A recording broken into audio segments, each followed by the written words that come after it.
Please welcome Nicola.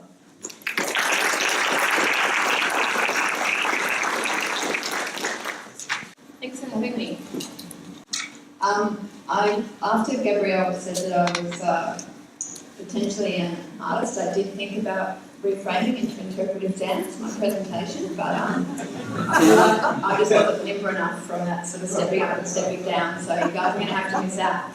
It's actually not in my nature to do PowerPoint presentations. I do actually prefer to do more interactive workshops. So I was actually, when Gabriella did that, I was kind of like, maybe I don't have to do a PowerPoint presentation.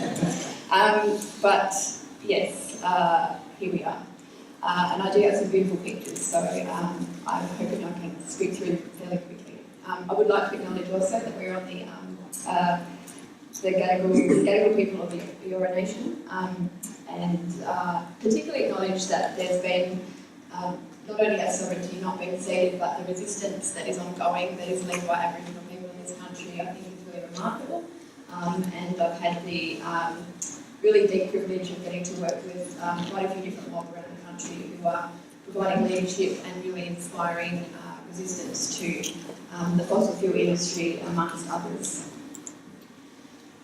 So my position on non-violent direct action is a crisis situation calls for a crisis response. I have done parliamentary work. I was involved in the Greens some years back, and I've now moved into this area as where I feel I'm doing what I should be doing.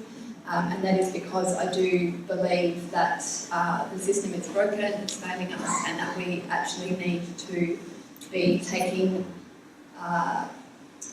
what other people see as more extreme forms of action, but what I see is actually quite a reasonable response to the situation we find ourselves in. So at its best, non-violent direct action builds community, demonstrates the moral urgency of the issue, and generates momentum for our campaigns. It is often used as an option of last resort. So people have typically demonstrated they have exhausted all other means available to them. You know, you've petitioned, you've lobbied, you've written in, you've been really polite again, and they're still not listening. Increasingly, our democracy is so broken, in my view, that it seems the only reasonable option is to participate in more powerful forms of action. It often provides a clear visual message that demonstrates the power dynamic in our societies where profits are prioritised over people. At its best, it's community building. We bring people to our cause rather than alienate them. It's not about us, it's about the bigger picture. There's clear objectives and targets. We need to be able to adjust tactics, be nimble and use them strategically.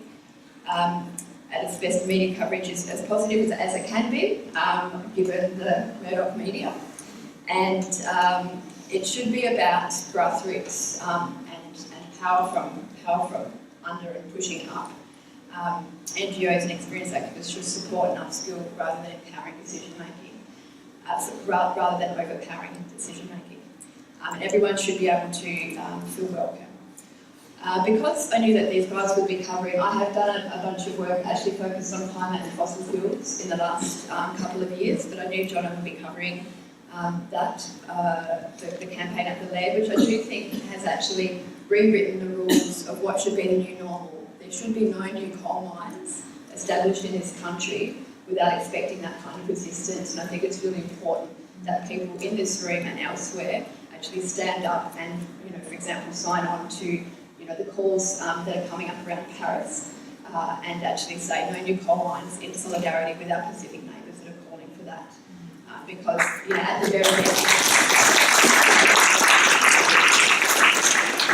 very bare minimum, you know, like that is just some simple human rights and climate justice that we need to be looking to. So I'm actually going to talk about a few examples, a couple that I've been involved in, and one, the Bentley blockade, I wasn't, but obviously everyone here is well aware of. And just talk about what I see as some of the common themes about what successful non-violent direct action is looking like in the country. So the first thing to note is it doesn't happen in a vacuum. You don't just go out one day and decide that you're going to go and block onto things. In most cases, some people do, but for it to work really well, it's part of a much bigger picture. So it's part of, and I could talk about the Broom campaign, which was a campaign that saw a community that was a small community, 15,000 people up in Broome, led by traditional owners, and they stared down a $8 billion gas project and won. And it was an incredible, remarkable campaign to be part of. And the strength of it was, and I did some research and follow-up discussion with people afterwards, the strength of it was the diversity of the tactics. And there was an acknowledgement from the more conservative parts of the campaign who were maybe doing, the shareholder, the institutional pressure, the lobbying. There was an absolute acknowledgement that direct action was a vital part of it as well. And it went both ways. So people did really acknowledge that all of these pieces of the puzzle are incredibly important. Often direct action provides the visual resistance and the sort of the dramatic imagery, which is sort of a microcosm of the bigger pictures. So, as I said, that campaign up in Broome was characterised by strong leadership, the strength and diversity of approaches, and the small town community advantages that they had. So there was just really funny stuff that happened with, it's really hard to fly 100 riot police up to a town with 15,000 people with them going unnoticed. So, everyone from, the hotel where they were staying, someone who worked at the flight centre, knew what flight they were coming in on. Other people had hired them cars. Other people knew where, they were doing their practices. So they've got this really cheeky, defiant spirit, and it really came through in how they challenged this campaign, challenged the site petroleum.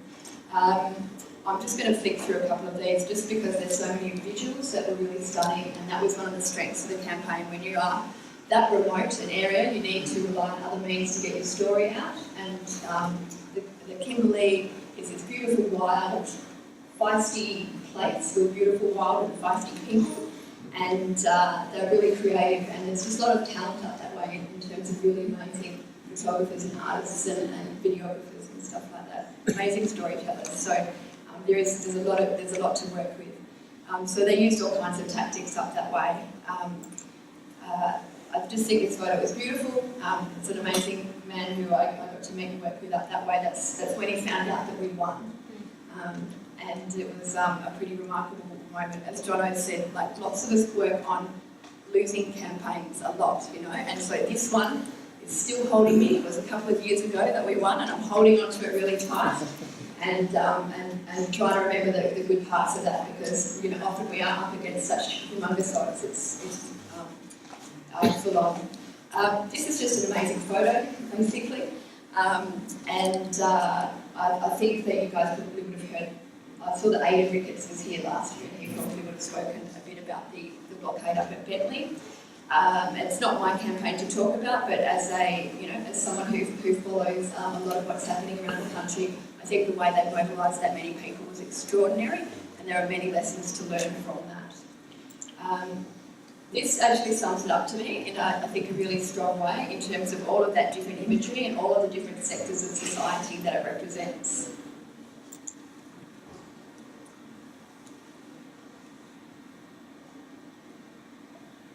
And again, they were really great with using drones, photography, video, very savvy social media. As well as setting up, so this is an amazing, it was a campaign that promised direct action. They never had to do anything. They just had to say they were going to do it. So this is a set-up shot with these very photogenic, farmers and manners looking like a force to be reckoned with, quite frankly. This is another one. It's a smaller community that I worked with in Victoria, and the campaign to oppose unconventional gas drilling there is actually heading towards the point where it's actually conceivable that we could win that soon. There's currently a moratorium, and the community organising that has put pressure on the government there. It looks like we could actually see a permanent ban in the not too distant future. It is entirely possible, and it's being driven by some amazing and just on a shoestring organising done by Quick Hole off the gate up that way. And I worked with them for a little while to prepare the farmers for direct action should they need to go into that phase when it actually looked very like drilling was happening imminently a couple of years ago. They're a photogenic bunch as well, obviously, and this lovely, I think, sort of crystallising of non-violent direct action as a deterrent, as well as, you know, something that, you know, we actually sort of follow through with and use, is that I had this idea that, you know, wouldn't it be great if we, you know, we got them to take their concerns to the city. They were going to take their horses up Burke Street and present this pledge to Parliament in a very dramatic fashion, talking about how they were willing to commit civil disobedience to protect their farms. And amazingly, a moratorium popped up just the next day. It was an amazing coincidence. And I think it was just a real indication that the government knew that that's not in an election campaign what they wanted to see. They did not want to see farmers and for that to turn into, you know, this fiery, you know, point of contention. And, you know, these guys are not your average ferals, and it's really hard to pigeonhole this community, and it's increasingly hard to pigeonhole the communities that are taking action across the country as well. And I think that's really important to note that that whilst I think it's really important also to honour the work of the people that, you know, other people disparagingly refer to as ferals, I say it with affection, but these are the people that are willing to camp out in the cold, that will hold the camp, and they'll make sure that when the religious leaders and when the farmers and when the other people of faith and students want to come, that there's a, you know, there's a camp that's set up and resourced, and there's people there to teach them things. It is really important to acknowledge all of the different pieces of the puzzle. And also to celebrate. So these guys were very, very big on celebrating when they did win and keeping their strength up. So these menaces, this is what frontline resistance to the fossil fuel industry looks like, amongst many, many hundreds and hundreds of other people. You know, we've got a scientist in there, we've got a farmer in there, there's all kinds of folk. So one of the critiques that people often have is that it's unreasonable, you've got to work in the system, you know, you've got to, someone tweeted back at me last night, the reason I couldn't be here for the conference all day is I had to change my flight because I was part of an action yesterday that rebranded Greg Hunt's office to the Minister for Coal.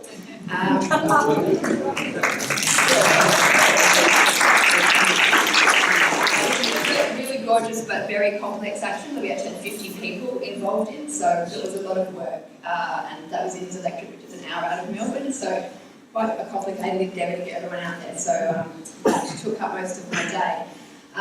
But I don't actually believe that you have to work in the system anymore. I've chosen deliberately to work on the outside. I do believe it's helping push the system, but I actually think the only reasonable response when people are being murdered, and they are being murdered by this government's policy, the rate of Abiyan and the way she has been treated and the refugee policies of this government are beyond obscene. And it's not reasonable. Writing a letter is not a reasonable response to that. It is not. It is actually a completely inappropriate response. A reasonable response is to shut the system down. And I do honestly think